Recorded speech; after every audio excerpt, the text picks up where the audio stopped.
Meu nome é Rosalina dos Santos e hoje preciso contar uma história que me marcou para sempre. Se você está me ouvindo agora, saiba que sua presença aqui já está ajudando outras pessoas que passam pelo mesmo que passei. Fico muito feliz em poder compartilhar isso com você, porque sei que juntos podemos fazer a diferença na vida de muita gente que sofre em silêncio. Ontem pela manhã, quando o sol mal tinha nascido e eu estava preparando meu café preto no fogão a lenha, ouvi um barulho, seco na porta da frente. Era como se alguém tivesse jogado algo pesado na soleira da casa. Meu coração começou a bater descompassado, porque nos últimos meses eu vinha recebendo ameaças do meu genro Marcelo, um homem cruel que transformou a vida da minha filha, Valdirene, num verdadeiro inferno. Caminhei devagar até a janela, afastei a cortina de chita e olhei para fora. Ali, bem na entrada da minha casinha humilde, havia uma caixa grande embrulhada em papel dourado com um laço vermelho, como sangue. Naquele momento, minha vizinha Dona Eulália, uma senhora de 82 anos que mora comigo desde que ficou viúva, apareceu na cozinha esfregando os olhos. "Que foi esse barulho, minha filha?" perguntou com a voz rouca de quem acabou de acordar. Apontei para a janela e disse baixinho: "Tem uma caixa lá fora, Dona Eulália. Não sei quem trouxe." Ela se aproximou da janela, ajeitou os óculos de grau e ficou olhando por um tempo. De repente, seu rosto mudou. Completamente. Ficou pálido como papel. "Rosalina, minha criança, não vá pegar essa caixa. Tem algo muito errado aí." Naquele momento, se você está gostando desta história e quer continuar me acompanhando, se inscreva no nosso canal. Todos os meses fazemos sorteios especiais para os inscritos que mais comentam e interagem conosco, mas só para quem está realmente inscrito. Sua inscrição não custa nada e ajuda outras pessoas como você a encontrarem nosso conteúdo.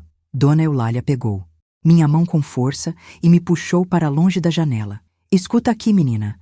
Essa caixa tem furinhos pequenos nas laterais. Você está vendo? E tem um cheiro estranho vindo de lá." Olhei mais atentamente e realmente havia pequenos orifícios do tamanho de uma agulha espalhados pelas bordas da embalagem. Meu sangue gelou nas veias quando percebi que a caixa estava se movendo levemente, como se algo vivo estivesse se mexendo lá dentro. "Meu Deus do céu!" sussurrei, sentindo as pernas tremeram. "O que pode ser isso?" Dona Eulália balançou a cabeça com tristeza. "Conhecendo esse desgraçado do Marcelo, pode ser qualquer coisa ruim. Lembra do que ele te disse na semana passada? Que você ia pagar caro por ter cortado o dinheiro dele?" Sim, eu me lembrava muito bem. Marcelo tinha ligado para mim gritando, dizendo que eu ia me arrepender amargamente de ter cancelado os cartões que ele usava da minha conta. Na ocasião, ele disse palavras que me arrepiaram. "Dona Rosalina, a senhora vai descobrir do que eu sou capaz quando alguém mexe comigo. Nos últimos 5 anos, desde que minha filha Valdirene se casou com aquele demônio em forma de gente, minha vida virou um pesadelo sem fim. Valdirene era a luz dos meus olhos, uma menina doce e trabalhadora que eu criei sozinha, depois que meu marido Severino morreu num acidente de caminhão quando ela tinha apenas 12 anos. Trabalhei como lavadeira, passadeira, vendedora de quitutes na feira, qualquer coisa para que ela pudesse estudar e ter uma vida melhor que a minha. Quando ela se formou em magistério e conseguiu emprego numa escola da cidade, chorei de alegria. Pensei que finalmente ela teria a vida digna que sempre sonhei para ela. Mas aí apareceu Marcelo na vida dela. No começo, ele parecia um rapaz educado e trabalhador. Dizia que era representante comercial, sempre bem vestido, falava bonito, trazia flores para Valdirene. Até eu me deixei enganar por aquela fachada mentirosa. O casamento deles foi uma festa linda. Gastei todas as minhas economias, quase 3.000 reais que juntei durante anos, para dar uma festa digna para minha filha. Lembro da felicidade nos olhos dela naquele dia, usando o vestido branco que mandei fazer na melhor costureira da cidade. Os problemas começaram logo depois da lua de mel. Valdirene parou de me visitar com frequência. Quando vinha, sempre estava com pressa, nervosa, evitava meu olhar. Percebi que ela estava emagrecendo, ficando pálida, mas quando perguntava se estava tudo bem, ela sorria forçado e dizia que era só cansaço do trabalho. Marcelo também mudou completamente. A educação desapareceu. Ele começou a falar grosso comigo, a demonstrar impaciência quando eu visitava a casa deles. A primeira vez que desconfiei que algo estava muito errado foi numa tarde de domingo. Fui levar uns quitutes que tinha feito para eles e encontrei Valdirene na cozinha com um roxo feio no braço. Quando perguntei o que tinha acontecido, ela inventou uma desculpa esfarrapada sobre ter batido no armário. Mas eu conhecia minha filha desde que ela nasceu, sabia quando estava mentindo. O jeito que ela desviava o olhar, como se encolhia quando Marcelo entrava na cozinha, tudo me dizia que havia algo terrível acontecendo naquela casa. As coisas foram piorando gradativamente. Marcelo começou a me pedir dinheiro emprestado com frequência. Primeiro foram quantias pequenas, 50, 100 reais, sempre com a promessa de devolver na semana seguinte. Mas as semanas passavam e o dinheiro nunca voltava. Quando eu cobrava, ele ficava irritado e dizia que eu estava sendo mesquinha, que família devia ajudar família. Valdirene sempre ficava do lado dele, me pedindo para ter paciência, dizendo que eles estavam passando por dificuldades temporárias. Logo, os empréstimos viraram quantias maiores, 200, 300, 500 reais. Marcelo sempre tinha uma desculpa nova. O carro quebrou, tiveram que pagar uma conta médica inesperada, precisavam comprar remédio urgente. E eu, como uma tonta, sempre acreditava e dava o dinheiro. Afinal, era para minha filha, para o bem-estar dela. Ou pelo menos era isso que eu pensava na minha ingenuidade. Então, vieram os netos. Primeiro nasceu Joaquim, um menino lindo de olhos verdes, como os do avô que nunca conheceu.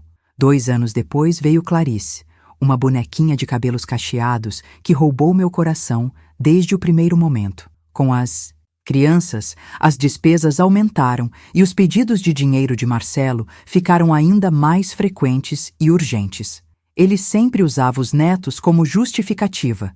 Dona Rosalina, Joaquim está doente, precisa de remédio. Clarice precisa de fraldas. A senhora pode ajudar? As crianças não têm o que comer. A geladeira está vazia. Como qualquer vó que ama seus netos mais que a própria vida, eu nunca conseguia dizer não. Tirava dinheiro da poupança, vendia algumas coisas de casa. Às vezes, até ficava sem comer direito para poder ajudar. Trabalhava ainda mais, fazendo faxinas em casas de família, vendendo doces na rua, qualquer coisa para conseguir o dinheiro que eles precisavam. Minha saúde começou a se deteriorar por causa do excesso de trabalho e do estresse, mas eu não ligava. Tudo valia a pena pelos meus netinhos. A gota d'água foi quando descobri a verdade para que Marcelo estava usando meu dinheiro. Era numa quinta-feira chuvosa. Lembro bem porque estava trovejando muito. Fui à casa deles levar umas roupas que tinha comprado para as crianças e encontrei Marcelo na sala bebendo cerveja e assistindo televisão no meio da tarde. Na mesa havia várias garrafas vazias e um monte de papéis espalhados. Quando me aproximei para cumprimentar, vi que eram comprovantes de apostas esportivas e recibos de uma casa de jogos. Meu sangue ferveu quando entendi que todo o dinheiro que eu dava suando para ajudar minha filha e meus netos estava sendo desperdiçado em vícios e apostas. Provavam que todo o meu sacrifício, todo o meu suor, toda a minha luta estava sendo jogada fora em jogos e bebidas. Senti uma raiva tão grande subindo pelo peito que cheguei a tremer.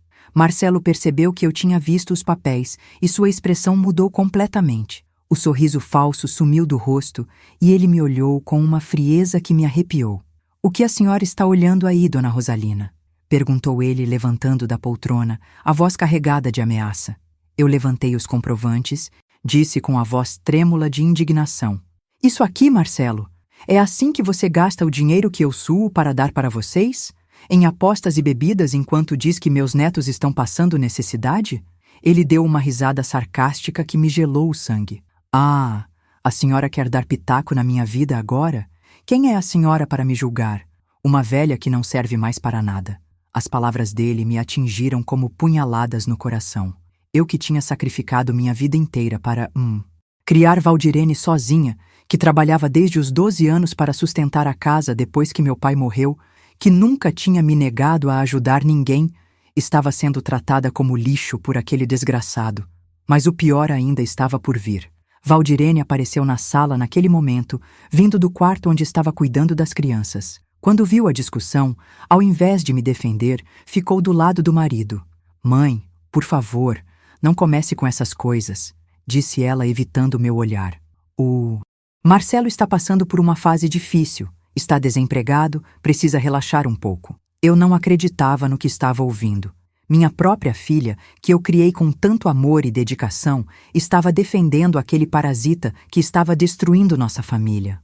Valdirene, disse eu com lágrimas nos olhos, você não está vendo que ele está usando vocês? Usando nosso amor pelos meninos para roubar nosso dinheiro? Foi aí que Marcelo mostrou sua verdadeira face. Ele se aproximou de mim, ficou bem perto do meu rosto e disse baixinho, mas com uma maldade que eu nunca tinha visto em nenhum ser humano. Escuta aqui, velha. Você vai continuar dando o dinheiro que eu pedir, na hora que eu pedir, sem fazer pergunta. Porque se não der, quem vai sofrer são seus netinhos queridos. E também pode ser que a Valdirene sofra alguns acidentes por aí. Você entendeu bem o que eu quis dizer? Naquele momento, entendi que não estava lidando apenas com um homem irresponsável, mas com alguém verdadeiramente perigoso. O jeito que ele falou, o brilho nos olhos, a frieza na voz, tudo me disse que ele era capaz de fazer mal para minha filha e meus netos se eu não obedecesse. Saí daquela casa com o coração partido e uma sensação terrível de que tinha perdido minha família para um monstro. Nos meses seguintes, as coisas só pioraram. Marcelo ficou ainda mais exigente e agressivo. Os pedidos de dinheiro chegaram a valores absurdos, 1.000, 2.000 reais de uma vez. Ele sempre usava as mesmas ameaças, sempre mencionava que algo ruim poderia acontecer com Valdirene e as crianças se eu não colaborasse. Eu vendia tudo que tinha de valor em casa, pedia dinheiro emprestado para vizinhas, fazia faxinas extras, qualquer coisa para conseguir o que ele pedia. Valdirene estava ficando cada vez mais magra e assustada. Nas poucas vezes que conseguia falar com ela sozinha, percebia marcas estranhas nos braços dela, hematomas que ela tentava esconder com roupas de manga comprida, mesmo no calor. Quando perguntava, ela sempre inventava desculpas. Cai da escada, bati na porta, tropecei no tapete. Mas eu sabia que era mentira. Uma mãe sempre sabe quando o filho está sofrendo. As crianças também estavam mudando. Joaquim, que antes era um menino alegre e falante, ficou calado e assustado. Clarice chorava muito e se escondia atrás da mãe quando via o pai chegando. Era doloroso demais ver meus netinhos vivendo naquele clima de medo e tensão. Eu tentava conversar com Valdirene, implorava para ela me contar a verdade, oferecia minha casa para ela morar com as crianças, mas ela sempre recusava. Mãe, o Marcelo não é ruim, ela dizia com a voz sem vida. Ele só está estressado por causa do desemprego. Quando ele conseguir trabalho, tudo vai melhorar. Mas eu sabia que não era só estresse. Eu reconhecia os sinais porque minha própria irmã tinha vivido situação parecida anos atrás. Valdirene estava sendo agredida e ameaçada, mas tinha tanto medo que preferia mentir para proteger o agressor. A gota d'água foi numa noite de sábado, 3 meses atrás. Era quase meia-noite quando meu telefone tocou. Era Valdirene chorando desesperadamente. Mãe, me ajuda, por favor. O Marcelo bebeu demais e está muito alterado. Ele bateu no Joaquim porque o menino derrubou um copo d'água. Estou com medo que ele faça algo pior. Meu sangue gelou. Uma coisa era ele agredir minha filha. Outra, muito diferente, era bater numa criança. Inocente. Levantei da cama, me vesti rapidamente e fui para a casa deles. Quando cheguei, encontrei uma cena que nunca vou esquecer. Valdirene estava sentada no chão da sala segurando Joaquim no colo, os dois chorando. O menino tinha uma marca vermelha no rostinho e estava tremendo de medo. Clarice estava escondida atrás do sofá, encolhidinha, como um animalzinho assustado. Marcelo estava no quarto gritando e quebrando coisas. Naquele momento tomei uma decisão que mudaria minha vida. Para sempre. Peguei Valdirene e as crianças e trouxe todos para minha casa. Chega, disse eu com uma firmeza que não sabia que tinha. Vocês não vão passar mais nenhuma noite naquele inferno. Valdirene tentou protestar. Disse que Marcelo ia ficar furioso, que ele podia fazer algo pior. Mas eu não dei ouvidos. Meus netos não iam apanhar de ninguém enquanto eu estivesse viva. Durante uma semana, Valdirene e as crianças ficaram comigo. Foram os dias mais felizes que tive em muito tempo. Havia meus netinhos voltando a sorrir, brincando no quintal, dormindo tranquilos sem medo. Valdirene também estava mais relaxada, comia melhor, conversava mais. Eu alimentava da esperança de que finalmente ela tinha entendido que precisava se separar daquele demônio. Mas o medo é uma coisa terrível. Marcelo começou a ligar constantemente, ora chorando e pedindo perdão, ora ameaçando que ia fazer algo terrível se ela não voltasse. Ele dizia que sem ela não conseguia viver, que ia se matar, que ia fazer mal para outras pessoas. Valdirene ficou desesperada com as ameaças e, contra toda a minha insistência, decidiu voltar para casa. Mãe, eu não posso carregar na consciência se ele fizer alguma besteira, disse ela chorando na manhã que foi embora. Ele prometeu que vai mudar, que nunca mais vai bater nas crianças.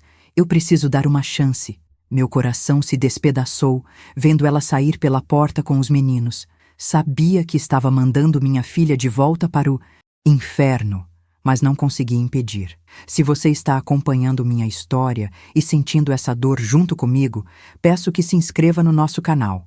Sua inscrição é gratuita e ajuda outras pessoas que passam por situações semelhantes a encontrarem nossa comunidade. Conte nos comentários se você já viveu algo parecido ou conhece alguém que precisa de ajuda.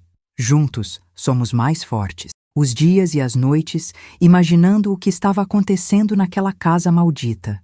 Dormia mal, comia pouco, vivia num estado de ansiedade terrível, esperando a qualquer momento receber uma ligação desesperada da minha filha ou, pior ainda, uma notícia trágica.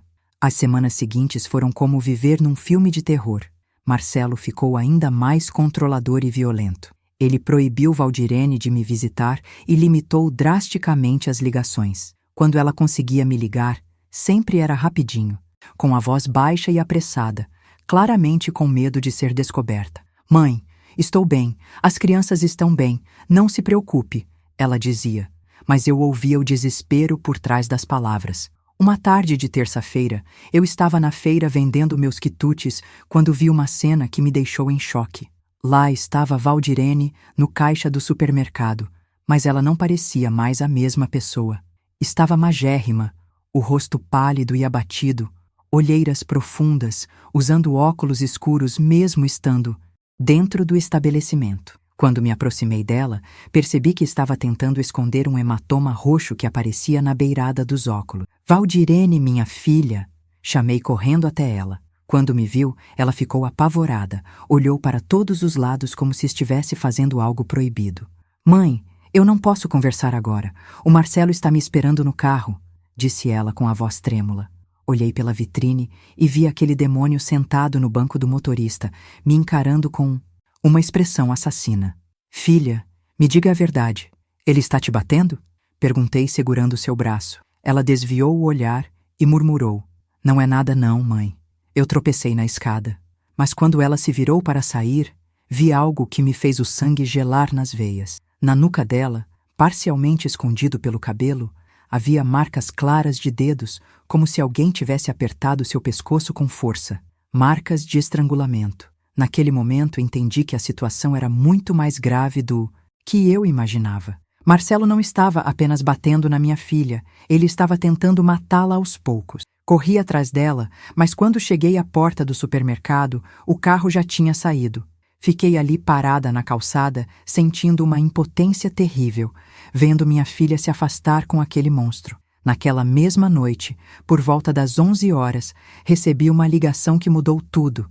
Era a voz de Joaquim, meu netinho de 6 anos, sussurrando no telefone.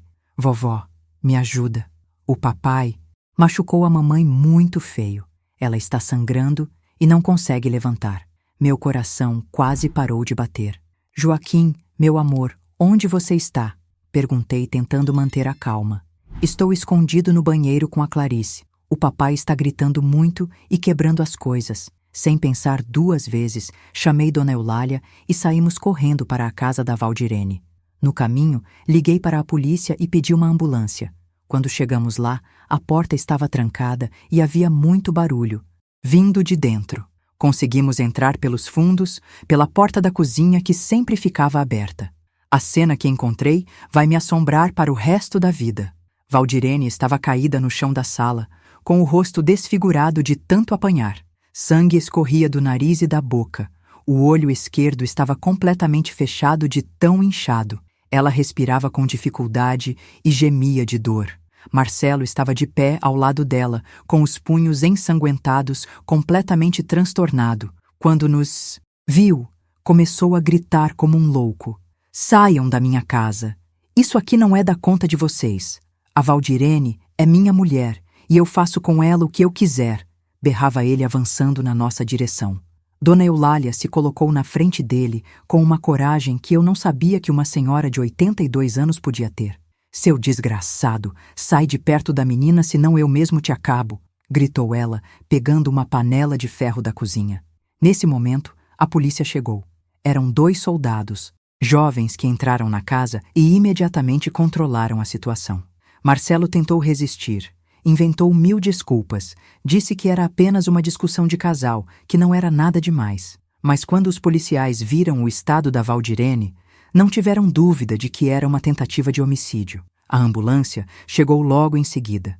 Os paramédicos disseram que Valdirene estava com suspeita de traumatismo craniano, várias costelas quebradas e hemorragia interna. Se vocês tivessem demorado mais 1 hora para chegar aqui, talvez não conseguíssemos salvá-la, disse um dos enfermeiros enquanto a colocavam na maca. Joaquim e Clarice estavam escondidos no banheiro, abraçados um no outro, tremendo de pavor. Quando me viram, correram para meus braços, chorando. Vovó, o papai estava matando a mamãe, soluçava Joaquim.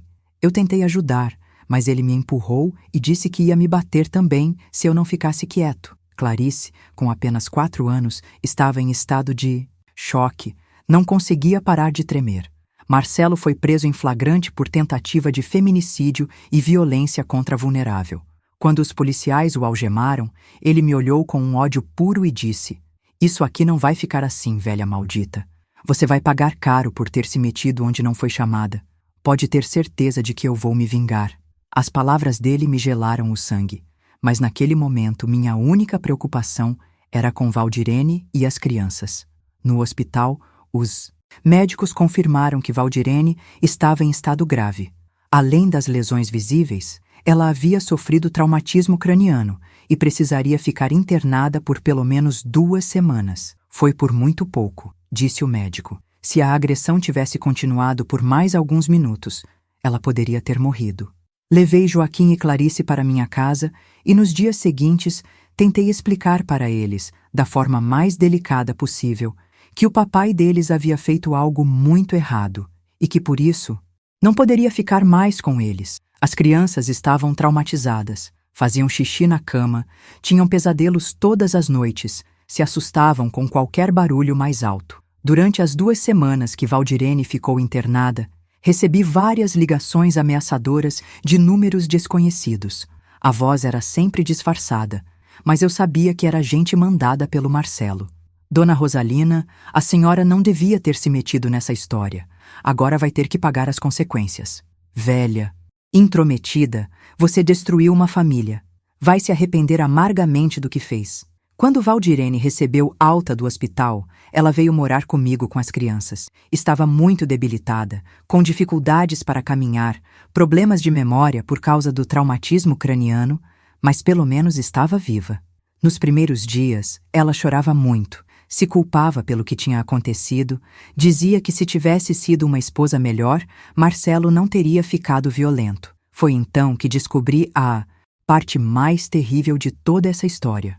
Uma tarde, enquanto Valdirene descansava e as crianças brincavam no quintal, recebi a visita de uma assistente social do fórum. Ela me contou que durante a investigação sobre Marcelo, a polícia havia descoberto coisas muito mais graves do que imaginávamos. Dona Rosalina, disse a moça com expressão séria, o senhor Marcelo não era apenas um agressor doméstico. Ele estava envolvido com tráfico de drogas e lavagem de dinheiro. Todo o dinheiro que a senhora dava para ele estava sendo usado para comprar entorpecentes que ele revendia na cidade. Sua filha e seus netos estavam vivendo numa verdadeira boca de fumo. Senti o mundo desabar sobre minha cabeça. Não só eu havia financiado os vícios daquele monstro, como também havia contribuído involuntariamente para o tráfico de drogas. Pior ainda, Joaquim e Clarice tinham crescido naquele ambiente terrível, expostos a perigos que eu nem conseguia imaginar. Mas tem mais, continuou a assistente social. Durante a prisão, Marcelo fez várias ameaças contra a senhora e sua família. Ele disse que quando saísse da cadeia, ia se vingar de todas as pessoas que o prejudicaram. O delegado recomendou que a senhora tomasse medidas de proteção. Naquele momento entendi que nossa luta estava apenas começando. Marcelo podia sair da prisão a qualquer momento e cumprir suas ameaças. E foi exatamente isso que aconteceu. 15 dias depois dessa conversa, recebi a notícia de que ele havia sido solto mediante pagamento de fiança. Alguém havia pago R$50 mil para tirá-lo da cadeia. Preso. Minha mão tremeu tanto que quase derrubei o telefone. Valdirene estava na sala, ouvindo a conversa, e quando viu minha expressão, ficou pálida como papel. Mãe, o que foi? O que aconteceu? Perguntou ela se aproximando. Quando contei sobre a soltura do Marcelo, ela entrou em pânico total. Começou a andar de um lado para o outro, puxando os cabelos, repetindo: "Ele vai nos matar, mãe. Ele prometeu que ia nos matar."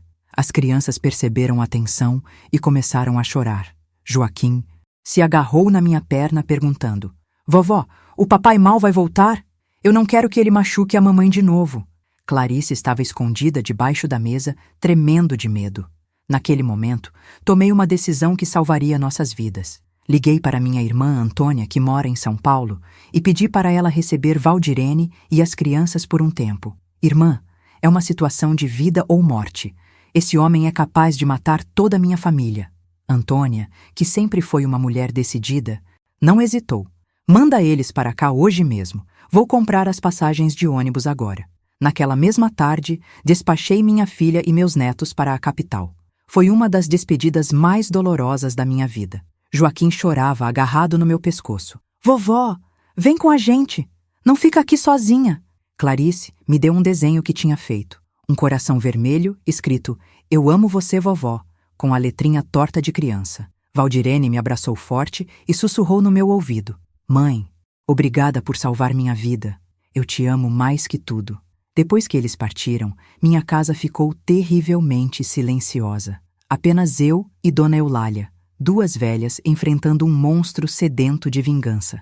Tomamos todas as precauções possíveis, trocamos todas as fechaduras, instalamos grades nas janelas, compramos um cachorro de guarda, um vira-lata grande chamado Trovão que latia para qualquer movimento suspeito. Mas nada disso foi suficiente para nos dar paz. Marcelo começou a nos assombrar de formas que jamais imaginei que alguém pudesse ser tão cruel. Primeiro foram as ligações no meio da madrugada. O telefone tocava 2, 3 da manhã, e quando atendíamos, só se ouvia uma respiração pesada e depois uma risada diabólica. Mudamos o número 3 vezes, mas ele sempre conseguia descobrir o novo. Depois, começaram as perseguições. Toda vez que eu saía de casa para trabalhar, fazer compras ou qualquer atividade, via um carro preto me seguindo. Às vezes era o próprio Marcelo dirigindo, me encarando pelo retrovisor com aqueles olhos cheios de ódio. Outras vezes eram homens que eu não conhecia, mas que claramente estavam trabalhando para ele.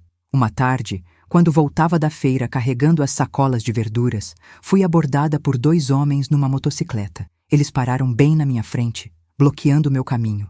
O garupa desceu e se aproximou de mim. Era um jovem magro, cheio de tatuagens, com cara de quem não prestava. "A senhora é a Rosalina?" perguntou com voz ameaçadora. "Sou eu mesmo. O que vocês querem?" Respondi tentando disfarçar o medo. Ele sorriu de um jeito que me arrepiou toda. "O Marcelo mandou um recado. Ele disse que a senhora tem 7 dias para mandar a Valdirene e as crianças de volta para casa. Se não mandar, vai começar a acontecer umas coisas muito ruins com a senhora." E completou: "E ele sabe de cada passo que a senhora dá. Sabe que a senhora sai de casa todo dia às 7 da manhã, que vai à igreja nas quartas e nos domingos, que gosta de sentar na praça para descansar. Não tem como se esconder."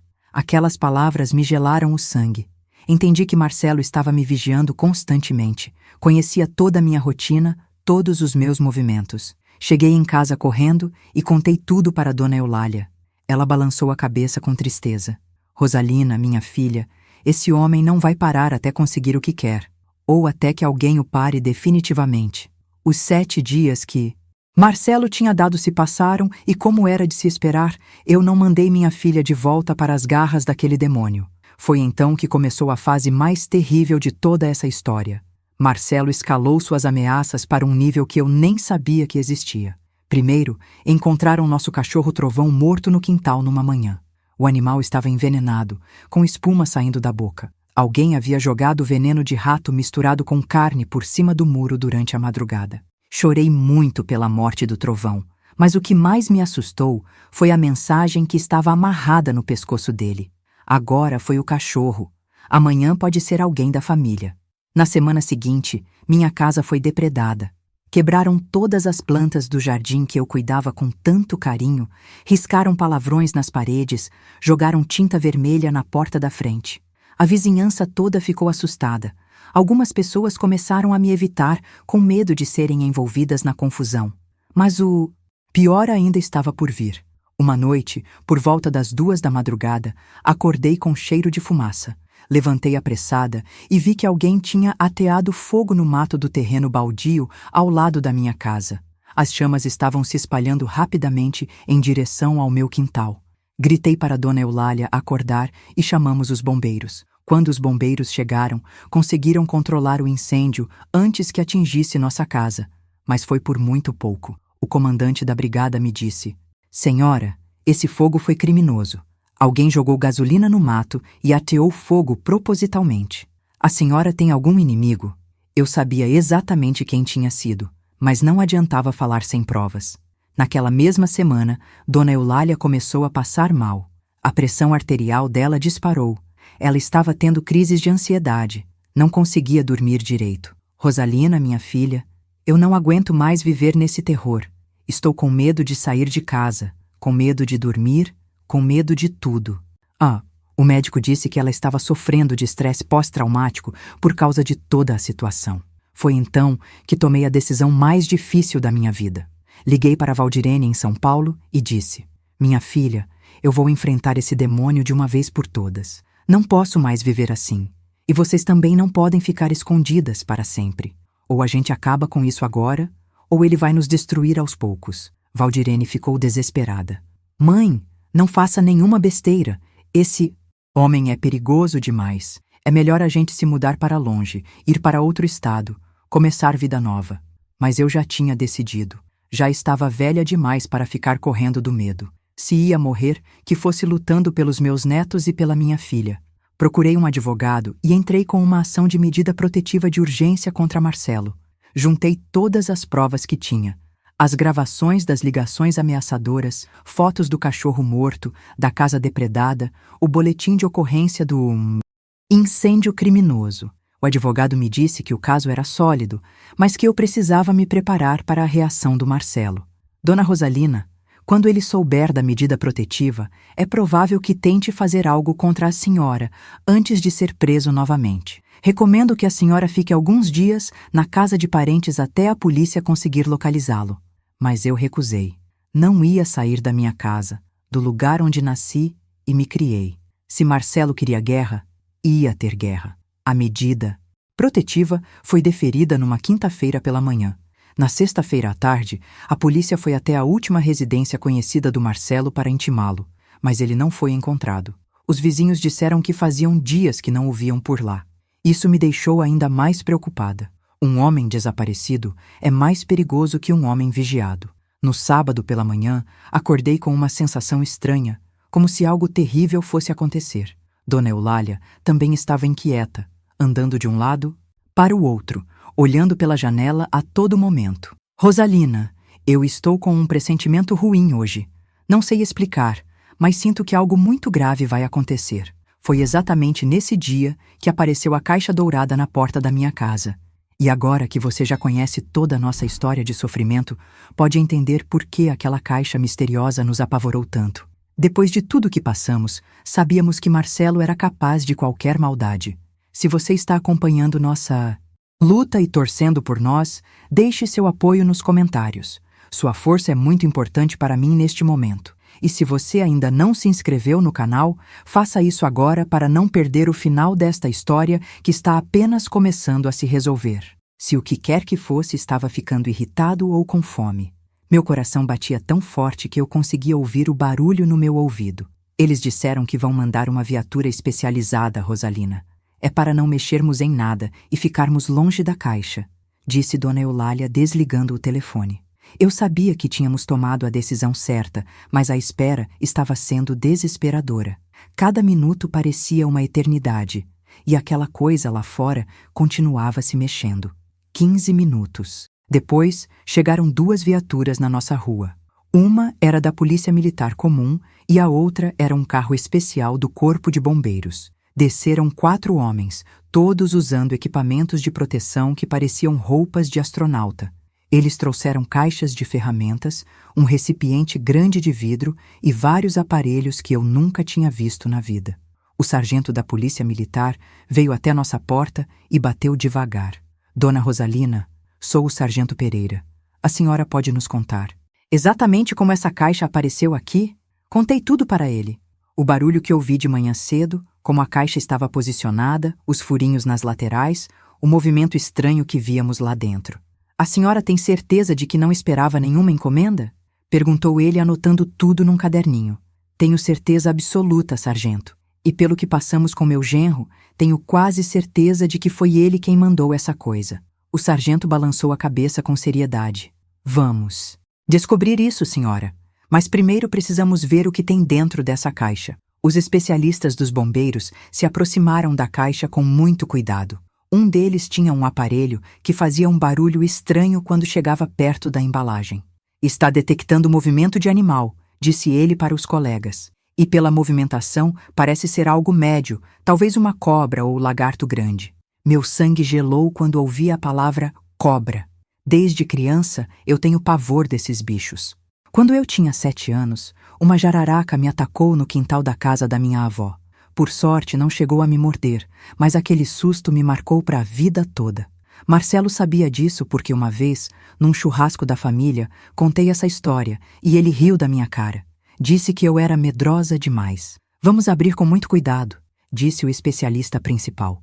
Eles colocaram a caixa dentro de uma redoma de vidro grande e usaram umas ferramentas compridas para cortar o papel de presente. Eu e Dona Eulália estávamos assistindo tudo da janela, agarradas uma na outra, rezando baixinho para que nada desse errado. Quando finalmente conseguiram abrir a caixa, o que apareceu lá dentro foi o bicho mais feio e assustador que já vi na minha vida. Era uma cobra enorme, toda preta com listras vermelhas, com mais de 1 metro de comprimento. Ela estava enroscada dentro da caixa, balançando a cabeça de um lado para o outro, mostrando as presas enormes e a língua bifurcada. Jesus Cristo! Gritou Dona Eulália, tapando a boca com as mãos. Que criatura horrenda! Eu não conseguia nem falar de tão assustada. A cobra estava claramente irritada por ter ficado presa na caixa, se debatendo e tentando atacar o vidro da redoma. Os especialistas tiveram que usar equipamentos especiais para controlá-la. Dona Rosalina, disse o sargento se aproximando da janela, isso aqui é uma coral verdadeira, uma das cobras mais venenosas que existem no Brasil. Uma mordida dessa mata uma pessoa adulta em menos de 30 minutos. Se a senhora tivesse aberto essa caixa, provavelmente não estaria viva agora. Naquele momento, minhas pernas fraquejaram e eu tive que me sentar numa cadeira. A realidade do que tinha acontecido me atingiu como um soco no estômago. Marcelo realmente tinha tentado me assassinar da forma mais cruel possível. Ele sabia do meu medo de cobras e escolheu exatamente esse tipo de animal para tentar me matar. Tem um bilhete aqui dentro. Da caixa, disse um dos bombeiros. Ele pegou um papel pequeno com uma pinça comprida e leu em voz alta. Para a Dona Rosalina, com carinho do genro que a senhora tanto desprezou. Espero que goste do presente. Não estava assinado, mas eu sabia perfeitamente quem tinha escrito aquilo. O sargento pegou o bilhete como evidência e me disse: Dona Rosalina, isso aqui é uma tentativa de homicídio muito bem planejada. Vamos precisar da sua colaboração para montar o inquérito. A senhora tem certeza de que foi seu genro quem fez isso? Contei toda a nossa história para ele. Falei sobre as ameaças, sobre a violência contra Valdirene, sobre tudo o que tínhamos passado nos últimos meses.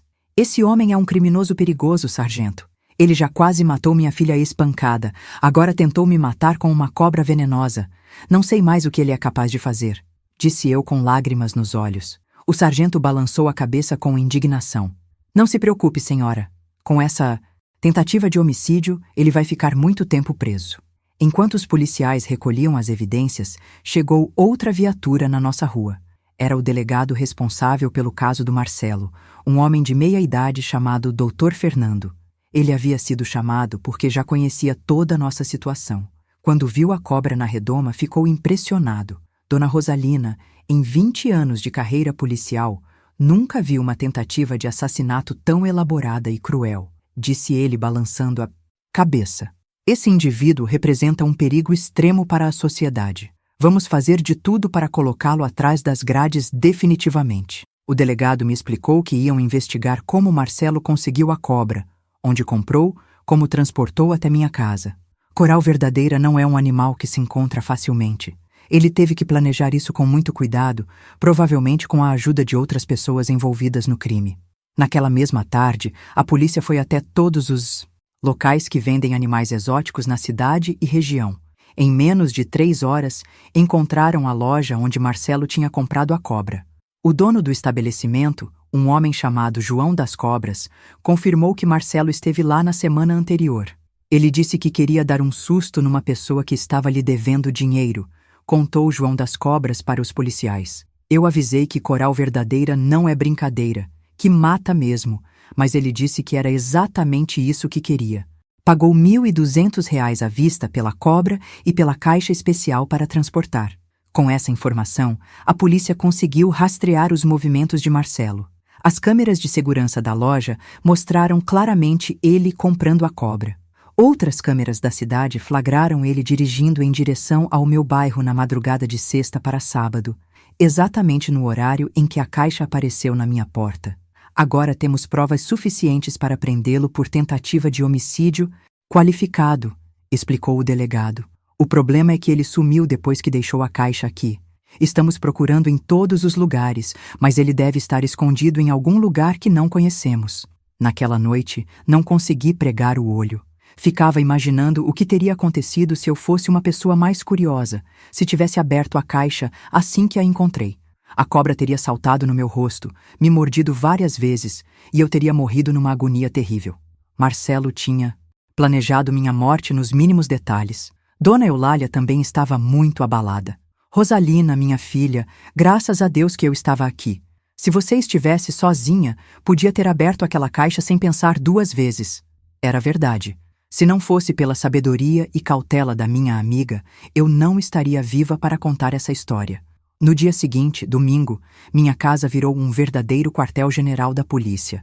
Vieram especialistas em criminologia, peritos, investigadores de várias delegacias. Todos queriam entender como alguém podia ser tão cruel a ponto de usar uma cobra venenosa para tentar matar a sogra. Esse caso vai virar exemplo nos cursos de formação policial, disse um dos peritos. É raro ver uma tentativa de homicídio tão premeditada e sádica. Esse indivíduo tem uma mente criminal muito desenvolvida. Ouvir isso me deu ainda mais medo. Se Marcelo era capaz de planejar algo assim, o que mais ele não seria capaz de fazer? Durante a tarde, recebi uma ligação de Valdirene em São Paulo. Ela tinha visto a notícia na televisão sobre a cobra encontrada na minha casa. Mãe, pelo amor de Deus, saia daí. Venha para São Paulo ficar com a gente. Esse homem vai tentar de novo. Mas eu já tinha decidido que não ia correr mais. Era hora de enfrentar aquele demônio de uma vez por todas. Minha filha, se eu sair correndo agora, ele vai atrás de vocês em São Paulo. É melhor resolver essa situação aqui mesmo, de uma vez por todas. A polícia vai pegar ele. Você vai ver. Valdirene chorava do outro lado da linha, implorando para eu mudar de ideia, mas minha decisão estava tomada. Agora era uma questão de tempo até encontrarem Marcelo. E quando encontrassem, eu queria estar aqui para vê-lo sendo preso definitivamente.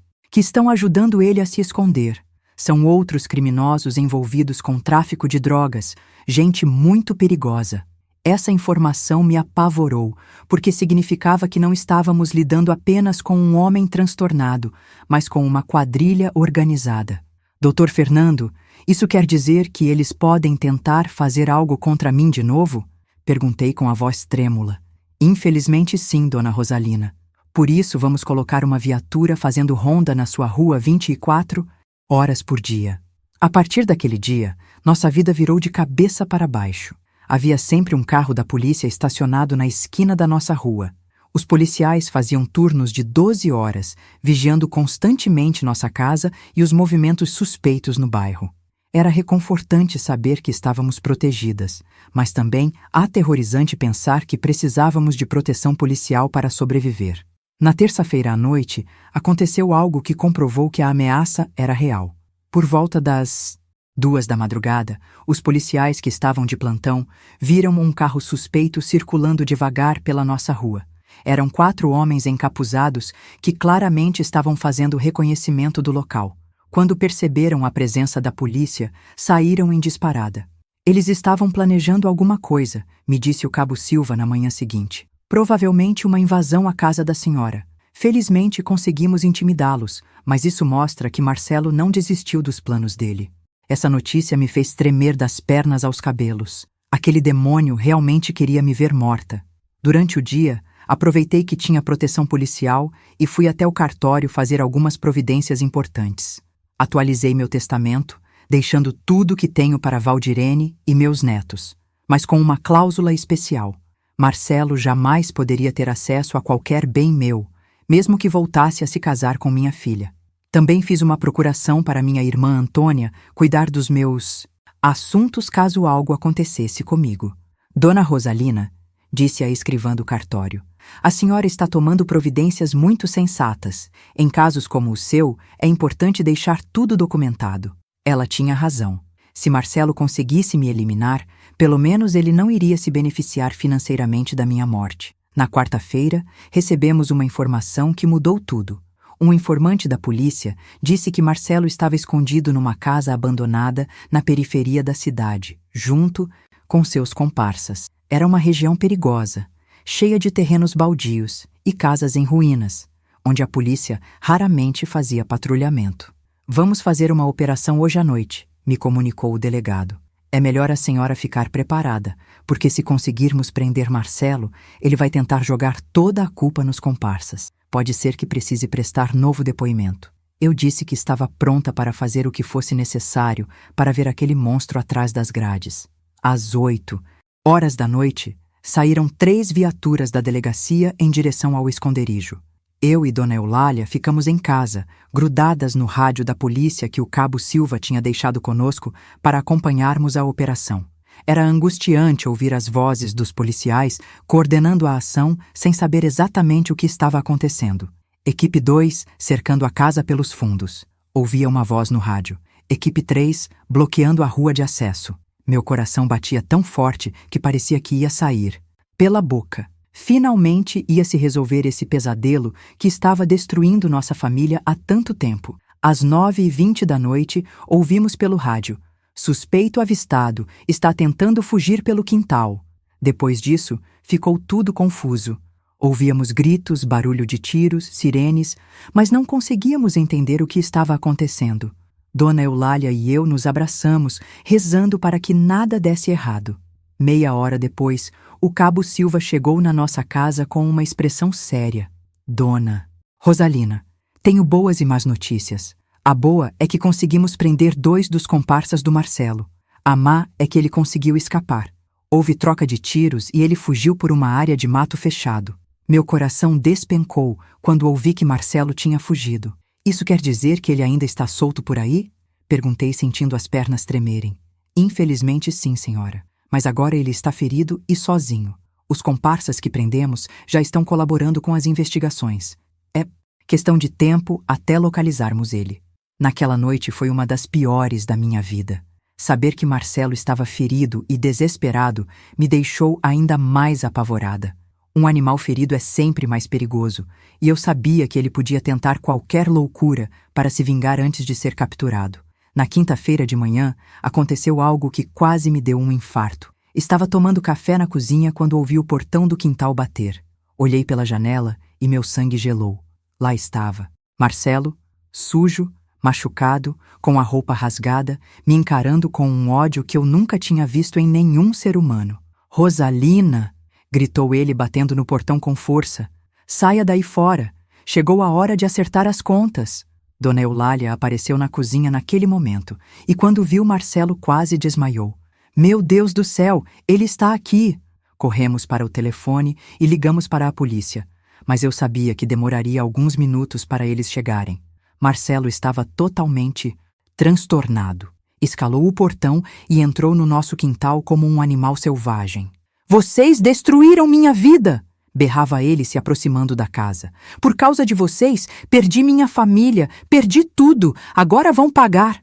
Vi que ele tinha uma faca na mão, uma lâmina grande e afiada que brilhava sob o sol da manhã. "Dona Eulália, vamos nos trancar no quarto!" gritei, puxando minha amiga pelo braço. Corremos para o quarto dos fundos e trancamos a porta com a cômoda. Podíamos ouvir Marcelo quebrando as plantas do quintal, chutando tudo que encontrava pela frente, gritando como um louco. "Rosalina, eu sei que você está aí dentro. Não adianta se esconder!" gritava ele, batendo na porta de trás da casa. "Você vai morrer hoje. Você e essa velha aí vão pagar por tudo que fizeram comigo."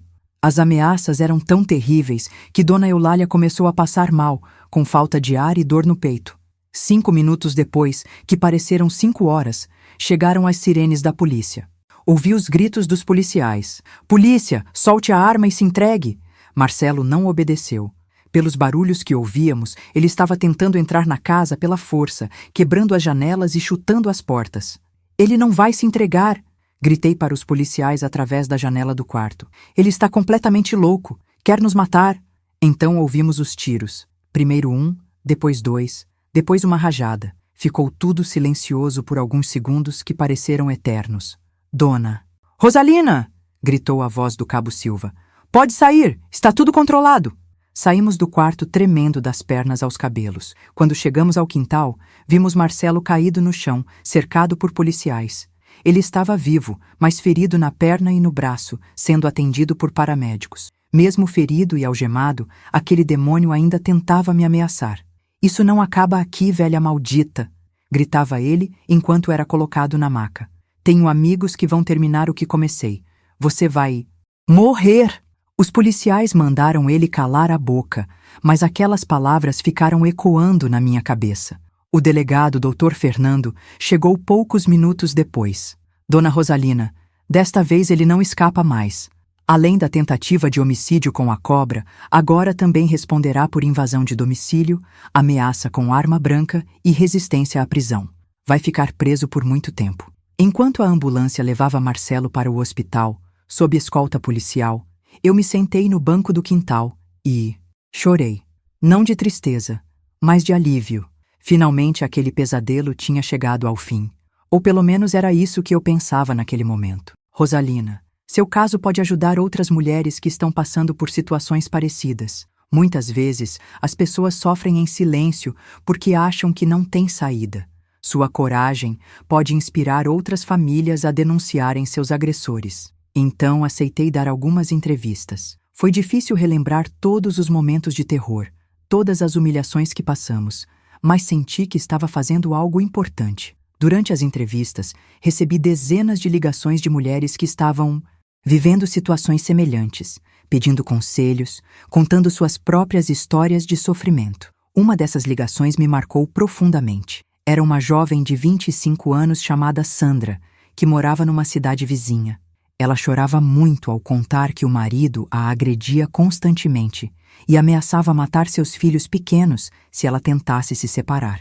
Dona Rosalina, vendo sua história na televisão, tive coragem de ir à delegacia. Hoje mesmo vou dar queixa dele. Essas ligações me fizeram perceber que meu sofrimento não tinha sido em vão. Se minha história podia salvar outras famílias, então tudo que passei valeu a pena. Comecei a atender todas as mulheres que me procuravam, dando apoio, compartilhando os contatos dos profissionais que me ajudaram, oferecendo o ombro amigo que toda mulher em situação de violência precisa. Enquanto isso, o processo criminal contra Marcelo avançava rapidamente. O promotor de justiça, Dr. Ricardo Mendes, me disse que era um dos casos mais sólidos que já tinha visto. "Dona Rosalina, Raramente temos tantas provas contra um criminoso. A cobra, as gravações das ameaças, as testemunhas, as imagens das câmeras de segurança. Esse homem vai ficar muito tempo preso. 2 semanas após a prisão de Marcelo, finalmente pude trazer Valdirene e meus netos de volta para casa. O reencontro foi emocionante demais. Quando vi Joaquim e Clarice correndo pelo portão, meu coração se encheu de uma alegria que eu não sentia há meses. Vovó! Vovó! Gritavam eles, se jogando nos meus braços. Sentimos muita saudade. Valdirene estava muito diferente. O tempo longe do marido agressor tinha feito bem para ela. Estava mais forte, mais decidida, falava com mais firmeza. Mãe, obrigada por ter salvado nossa família. Se a senhora não tivesse enfrentado ele, nós estaríamos mortas agora. Ela me abraçou forte e chorou no meu ombro como quando era criança. As crianças também estavam melhores. Joaquim voltou a sorrir, a brincar, a fazer travessuras normais de menino. Clarice parou de fazer xixi na cama e de ter pesadelos. Era como se uma nuvem negra tivesse se afastado de nossas vidas e finalmente pudéssemos ver o sol novamente. 3 meses depois, começou o julgamento de Marcelo. Foi um momento muito difícil para toda a nossa família, especialmente para Valdirene, que teve que relatar em detalhes todas as agressões que sofreu. Ela foi muito corajosa, falou com a voz firme sobre os anos de sofrimento, sobre o medo constante, sobre as ameaças de morte. Quando chegou minha vez de testemunhar, olhei diretamente nos olhos de Marcelo e contei tudo. Falei sobre a manipulação financeira, sobre as ameaças, sobre a cobra venenosa, sobre a invasão da minha casa. Ele tentava me intimidar com o olhar, mas eu não desviava os olhos. Não tinha mais medo dele. Meritíssimo, disse eu para o juiz. Esse homem destruiu minha família por anos. Quase matou minha filha espancada. Tentou me assassinar com uma cobra venenosa, ameaçou meus netos inocentes. Ele não merece estar livre na sociedade. Minha voz tremeu de emoção, mas consegui falar tudo o que precisava. O julgamento durou 3 dias. Foram chamadas dezenas de testemunhas, vizinhos, policiais, médicos, peritos. Todos confirmaram a versão dos fatos que apresentamos. O advogado de Marcelo tentou alegar que ele estava transtornado por problemas pessoais, mas as provas eram irrefutáveis. No último dia do julgamento, Marcelo finalmente confessou. Talvez tenha percebido que não tinha mais escapatória. Eu fiz tudo isso mesmo, disse ele com a voz baixa. Mas foi porque elas destruíram minha vida. A Valdirene me traiu, a Rosalina me humilhou, elas mereciam ser punidas. Mesmo confessando, aquele monstro não demonstrava arrependimento. Continuava culpando nós por seus próprios crimes, como se tivéssemos obrigado ele a ser violento. Era assustador ver como a mente de um agressor funciona, sempre botando a culpa nas vítimas. A sentença saiu na semana seguinte. O juiz Dr. Augusto Pereira foi muito duro na condenação. Marcelo Santos, pelos crimes de tentativa de feminicídio, tentativa de homicídio qualificado, ameaça, extorsão, violência doméstica e invasão de domicílio, eu o condeno a 23 anos de prisão em regime inicialmente fechado. Quando ouvi a sentença, senti um alívio imenso. 23 anos significava que Joaquim e Clarice seriam adultos quando aquele homem saísse da prisão. Valdirene poderia refazer sua vida sem medo. Eu poderia envelhecer em paz, vendo meus netos crescerem em segurança. Depois do julgamento, nossa vida começou a se reorganizar. Valdirene conseguiu um emprego numa escola nova, numa cidade vizinha, onde ninguém conhecia nossa história. Era um recomeço fresh para ela. As crianças se adaptaram bem na nova escola, fizeram amigos, voltaram a ter uma infância normal. Eu também mudei muito depois de tudo que passamos. Descobri uma força dentro de mim que não sabia que existia. Comecei a dar palestras em escolas e associações sobre violência doméstica, ajudando outras mulheres a identificarem os sinais de relacionamentos abusivos. Olhem, minhas queridas, eu sempre digo nas palestras, o amor verdadeiro não machuca, não humilha, não ameaça. Se vocês estão com medo do próprio companheiro, isso não é amor, é prisão. E toda prisão tem uma saída. Basta ter coragem para procurar ajuda. Dona Eulália, que foi minha companheira em todos os momentos difíceis, também se tornou uma ativista. Apesar dos 82 anos, ela acompanha todas as minhas palestras, conta sua versão da história, mostra para outras idosas que elas também podem ser fortes e corajosas. Idade não é desculpa para se acovardar diante da injustiça, ela sempre diz. Nós duas velhinhas, enfrentamos um criminoso perigoso e vencemos. Se nós conseguimos, qualquer pessoa consegue. 1 ano depois do julgamento, recebemos uma notícia que nos encheu de orgulho. Sandra, aquela jovem que tinha me ligado depois de ver minha entrevista na televisão, conseguiu se separar do marido agressor e ganhou a guarda dos filhos. Ela nos visitou para agradecer pessoalmente. Dona Rosalina, a senhora salvou minha vida e a dos meus filhos. Se não fosse sua coragem, eu ainda estaria apanhando calada. Sandra trouxe os 2 filhinhos, um de 3 e outro de 5 anos, que brincaram com Joaquim e Clarice.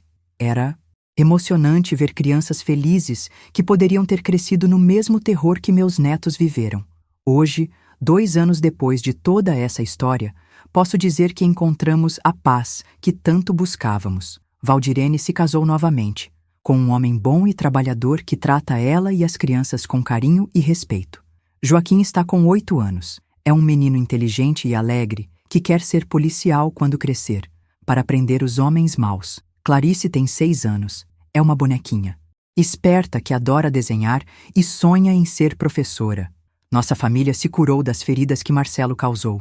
Claro que algumas cicatrizes ficaram, especialmente na memória das crianças, mas conseguimos transformar nosso sofrimento em força para ajudar outras pessoas. Qualquer maldade. O amor de uma mãe pelos filhos, de uma avó pelos netos, de uma família unida contra a violência. Muitas pessoas me perguntam como encontrei forças para enfrentar Marcelo. Como não desisti no meio do caminho? A resposta é simples. Eu não tinha escolha. Quando você ama alguém de verdade, quando vê sua família sendo destruída por um monstro, você descobre uma coragem que nem sabia que tinha. A maternidade nos dá uma força sobrenatural para proteger nossos filhos. Aprendi muitas lições importantes durante essa jornada terrível. A primeira é que devemos confiar nos nossos instintos. Desde o início, eu sabia que havia algo errado com Marcelo, mas me deixei levar pelas aparências. Ele sabia ser charmoso quando queria, sabia manipular os sentimentos das pessoas, mas meu coração de mãe sempre sentiu que ele não era uma boa pessoa. A segunda lição é que o silêncio é o melhor amigo dos agressores. Enquanto Valdirene e eu mantivemos segredos sobre as agressões, Marcelo se sentiu protegido para continuar com a violência. Foi só quando decidimos falar, denunciar, buscar ajuda, que conseguimos quebrar o ciclo de terror em que vivíamos. A terceira lição, e talvez a mais importante, é que nunca devemos subestimar nossa própria força. Eu era apenas uma senhora de 62 anos, viúva, trabalhadora doméstica, sem estudo superior. Marcelo achava que podia me intimidar, me calar, até me matar, mas ele descobriu que estava mexendo com a pessoa errada. Uma mãe defendendo seus filhos é capaz de enfrentar qualquer inimigo. Nos últimos 2 anos, recebi centenas de cartas e mensagens de mulheres de todo o Brasil que se inspiraram na minha história. Algumas conseguiram sair de relacionamentos abusivos, outras tiveram coragem de denunciar agressores. Muitas simplesmente encontraram esperança nos momentos mais escuros de suas vidas. Uma dessas mensagens me emocionou profundamente. Era de uma jovem de 19 anos do interior de Minas Gerais que estava sendo ameaçada pelo ex-namorado. Dona Rosalina, quando vi sua história, entendi que não precisava aceitar as ameaças dele. Se uma senhora de 60 anos teve coragem de enfrentar um criminoso, eu também posso enfrentar meu agressor. Ela denunciou o rapaz e hoje vive em paz. Outra história que me marcou foi de uma senhora de 70 anos do Rio Grande do Sul. Ela estava sendo explorada financeiramente pelos próprios filhos, que pegavam sua aposentadoria e a deixavam sem dinheiro para comprar remédios. Depois de ouvir meu relato, ela teve coragem de cortar o acesso dos filhos ao seu dinheiro e hoje vive dignamente. Essas histórias me mostram que nossa luta não foi em vão. Cada vez que uma mulher tem coragem de dizer não à violência, cada vez que uma família se liberta de um agressor, é uma vitória para todas nós. O sofrimento que passamos se transforma em luz que ilumina o caminho de outras pessoas. Valdirene também se tornou uma pessoa completamente diferente depois de tudo que vivemos. Ela descobriu uma força interior que nem sabia que possuía. Hoje trabalha como coordenadora pedagógica numa escola e usa sua experiência para identificar crianças que podem estar sofrendo violência doméstica. Mãe, nossa dor se transformou em missão, ela sempre me diz. Os meninos cresceram se tornando defensores de outras crianças. Joaquim, agora com 8 anos, sempre protege os colegas menores na escola e diz para todos que homem de verdade não bate em mulher nem em criança. Clarice, com seus 6 anos, já mostra sinais de que será uma mulher forte e independente. Vovó, quando eu crescer, vou ajudar as mamães que apanham, ela me disse outro dia. Dona Eulália, minha fiel companheira de batalha, aos 84 anos, continua sendo um exemplo de coragem e determinação. Ela sempre diz, Rosalina, Deus nos deu essa provação para mostrar que a idade não diminui nossa capacidade de fazer o bem. Somos 2 guerreiras experientes. Hoje nossa casa é um lugar de paz e alegria. O quintal, que foi palco de tanto terror, agora é cheio de risadas das crianças. Plantei novas flores onde Marcelo quebrou meu jardim e elas cresceram mais bonitas do que antes. É como se a própria natureza estivesse celebrando nossa vitória sobre o mal. Nos fins de semana, nossa casa fica cheia de visitas. Vêm mulheres que estão passando por situações difíceis, jovens que querem ouvir nossa história, estudantes fazendo trabalhos sobre violência doméstica. Nossa mesa sempre tem um lugar a mais para quem precisa de uma palavra de conforto ou de encorajamento. Também mantemos contato com os policiais que nos ajudaram durante todo esse processo. O delegado Dr. Fernando se tornou um amigo da família. Sempre nos visita e diz que nosso caso marcou profundamente sua carreira. Vocês me mostraram que vale a pena acreditar na justiça, ele sempre nos diz. Sobre Marcelo, preferimos não falar. Muito. Sabemos que ele continua preso e que ainda tem muitos anos de cadeia pela frente. Não sentimos ódio dele, apenas uma tristeza profunda por tudo que ele escolheu fazer. Esperamos que um dia ele se arrependa verdadeiramente e encontre um caminho melhor para a sua vida. O mais importante é que nossa família está unida e forte.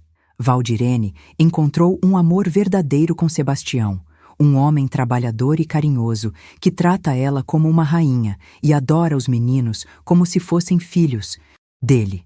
Eles estão planejando se casar no final do ano e será uma festa de verdade, cheia de alegria e esperança. Quero terminar minha história com uma mensagem especial para você que me acompanhou até aqui. Se você está vivendo uma situação de violência, seja física, psicológica ou financeira, saiba que você não está sozinha. Existem pessoas dispostas a ajudar, instituições preparadas para te proteger, leis que estão do seu lado. Não aceite desculpas de agressor. Não acredite quando ele diz que vai mudar. Não tenha pena dele quando ele chora e implora perdão. A violência é uma escolha, e quem escolhe agredir sempre escolherá novamente. Você merece viver em paz, com dignidade, sem medo. Procure ajuda. Ligue para o número 180, que é gratuito e funciona 24 horas. Vá à delegacia da mulher mais próxima. Converse com alguém de confiança. Não guarde segredo sobre a violência, porque o silêncio só protege o agressor. E lembre-se, você é mais forte do que imagina. Dentro de você existe uma guerreira capaz de vencer qualquer batalha. Eu era apenas uma velhinha simples do interior, mas consegui derrotar um criminoso perigoso. Se eu consegui, você também consegue. Se esta história tocou seu coração e você acredita que pode ajudar outras pessoas, inscreva-se no nosso canal e compartilhe com seus amigos e família. Juntos podemos criar uma rede de apoio para mulheres em situação de violência. Sua inscrição é gratuita, mas o valor dela é imensurável para quem precisa de ajuda. Conte nos comentários se nossa história inspirou você de alguma forma. Compartilhe suas próprias experiências de superação.